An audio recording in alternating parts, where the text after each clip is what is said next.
Hi, everyone. This is Sunday, the 25th of February, which is the last day of week 7 of our 8-week class. Tomorrow will be Monday, the 26th, and obviously the first weekday of the last week of class.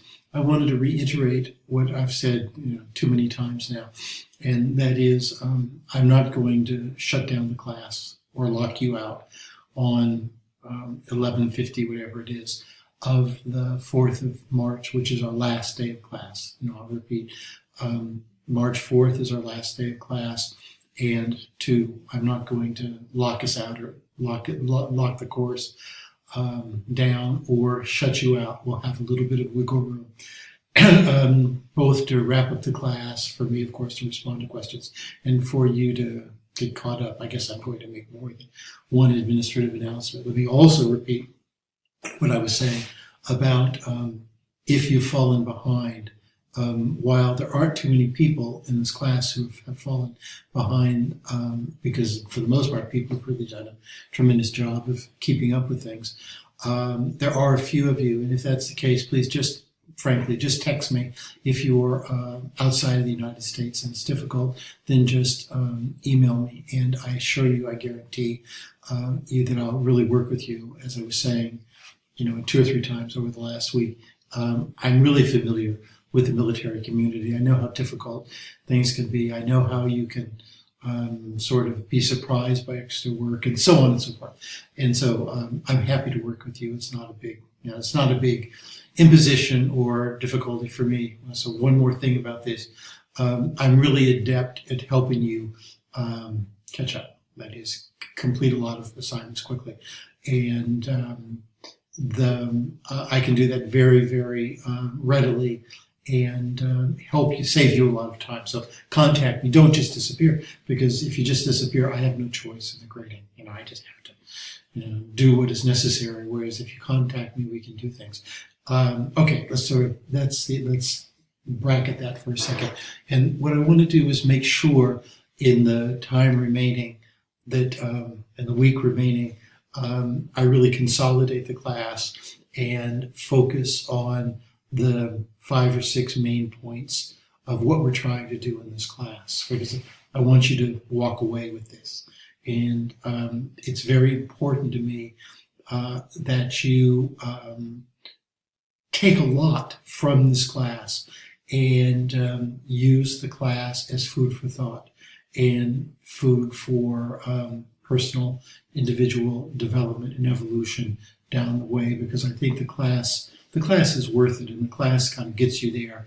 But I also think there's a certain tendency in undergraduates to take a class and then as soon as they're done with it, to jettison it and think about it 3 years down the road or never.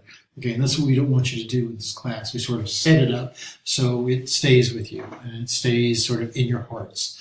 And let me kind of walk you through the main points of this. And I've said this all before, but I think it's good for me to say it all at one time now. Okay, number one is one of the things we wanted to do with this class is make sure that you see that the humanities are very much living and contemporary and present, and something that is in the street, so to speak, at any moment.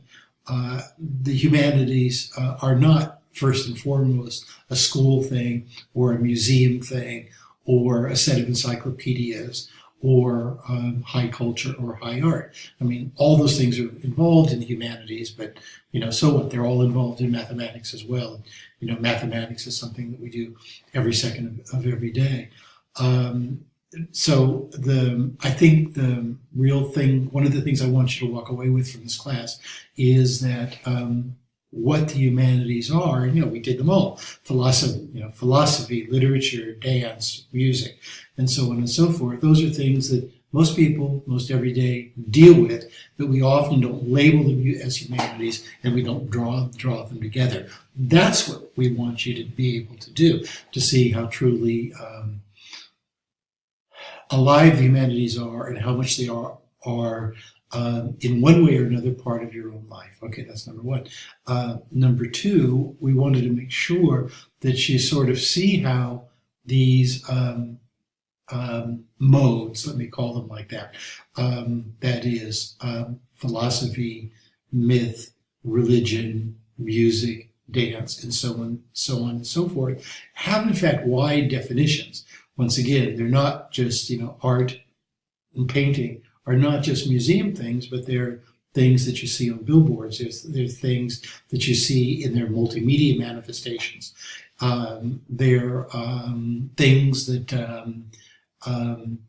emerge in different ways all the time and renew themselves in different ways all the time. I mean, it's not, most of the time if you hear the word humanities or the word culture, you don't think of comic books, but comic books are most certainly one of the most vibrant forms of the humanities and of culture.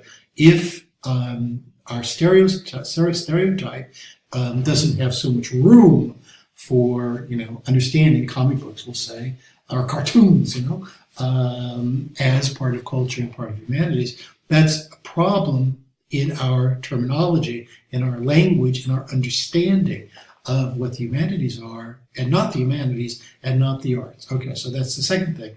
That is, the definitions in the humanities and in the arts and in cultural areas are in fact very wide. And most people don't quite grasp that. They also don't often see that it all fits together. I mean, spontaneously, I don't think that most people see that there's a rapport between, an obvious rapport anyway, between dance, film, and mythology. But there most certainly, you think about it, it's the second time, even a little bit, there most certainly is, because dance can be in all of them, music is part of all of them. And in not seeing that, in not say the continuity within music, from film to dance to mythology, you sort of don't understand the reality of the music very well, okay, or very, very much. So the definitions are very broad. Okay, the third thing has to do with the traditions, and it has to do with what I was just saying. That is to say, all the humanities, all the arts, all of culture does have traditions, and those traditions have accreted or been built up over time. The specialists sort of have a word for that, and that is canon. That is the canon. Okay, and that usually refers to literature, but there's a canon, that is to say, an accepted tradition. In most of the fields, there's a musical canon, there is a dance canon, there's definitely a philosophy canon has one of the strictest canons, in the sense of more or less universally accepted series of traditions, values, favorite authors, and all that kind of thing. But the thing that, one of the things that I wanted you to see, and want to leave you with, is those traditions are really in flux today in a way that, I don't want to say it's unparalleled, because they've often been in flux. You can point out the periods, and there are a lot of them, where the literary tradition was in flux, the religious traditions were in flux, and so on and so forth. But for a whole lot of reasons, I think that today they're especially in flux. As a specialist in comparative literature and philosophy, I see that in both those fields.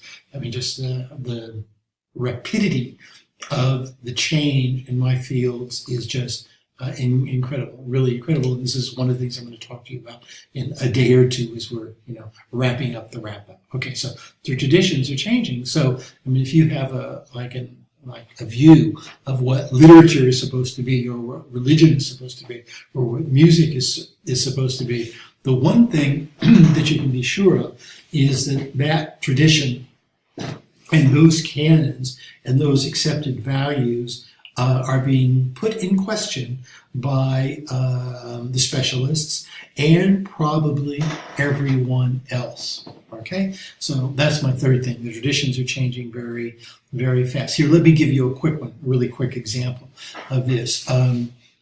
Oxford University Press has just come out with what's called the New Oxford Shakespeare, and some of the best known of the plays they won't even publish anymore as a single play. King Lear has a bunch of different versions. Hamlet has a bunch of different versions, at least half. I've never counted them exactly, but at least half of those plays, if they don't have two versions, they have incredible variations. And once upon a time, scholars just, did a mashup and put what they thought to be the best version together and said, well, this is Shakespeare's play. Well, that was never Shakespeare's play, and that was a real mistake. To have done that, excuse me. And the question now is going to be, how do you read Hamlet when there's not one version, but, whatever, two or three versions? And some of the most famous lines in Shakespeare don't have any stable version. So what do you do? What does this mean? What does this mean to our tradition? What does this mean to teaching? And those are really incredibly deep questions. Okay, so that's the third point, that is the traditions are changing. The Shakespeare thing is an example of a really good example of how that's happening at the sort of at the height or the core, the heart of English language culture. And I think I'll do that before I sign off from you. I'll show you the new Shakespeares, and I think you'll be in shock. Okay, but that's we'll do that later. We'll do that in its own little segment. Okay, number 4, and this is something that, I kind of wish I had a whole course as in 8 weeks to talk to you about, and that is all these questions of change and all the mutation and all the rethinking that I'm urging you to do, and the living nature of the humanities, that it's not, it's not for museums, is also in the process of being influenced by both the internet and social media. Our course is a tremendous case in point. That is to say, we're having a humanities course about what the humanities are, what culture is, what the arts are. The only way we can have this is because of the internet, and that's why I did that geographical breakdown. I've got to hurry a tiny little bit, but I'm almost done. The geographical breakdown to show that people in Turkey, people in Germany, people in Italy, people in Japan, people in Afghanistan, people in the United States, and all over the United States are coming together to work on culture together in a way that was impossible a short while ago. And one of the reasons why I'm emphasizing video in the last part of the class is video is basically a social media. And I think the presence of video in online education and in general is changing things really rapidly. Just one more sentence about this. YouTube is fantastic. YouTube, you can Google Hamlet on YouTube and basically spend a year finding versions of Hamlet from Korea, Japan, Turkey, and so on and so forth, and learn a lot about Hamlet and learn a lot about the whole world from that. Okay. The final point, and actually I have 2 points here, but see if I can kind of squeeze them together in 1 minute, is that, that all that said that I've just, talked about, one of the key things, if not the key thing, that I want you to take away from the course is really what the humanities are. And the thing you need to see is the humanities are really the deepest form of human expression, or one of the really deep forms of human expression. They're articulating things that people are hesitant to say, don't know how to say. This is what artists at all level can do very well. They can say the things that most of us think but can't quite put into words. The result of that is not only we can understand ourselves better, but that we can reach out to other people better. Now we've got 15 seconds here. We're in a political and social period of great confusion where there's a lot of changes and there's a lot of dissatisfaction and a lot of hostility and a lot of anger and aggression. In my view, One of the reasons for this is that people tend to forget how important the humanities are and go back and learn and study the humanities and get close to them so they can better articulate themselves, so they can better understand other people, and so they can better come to terms with what's happening in the world and get at its deepest problems, not just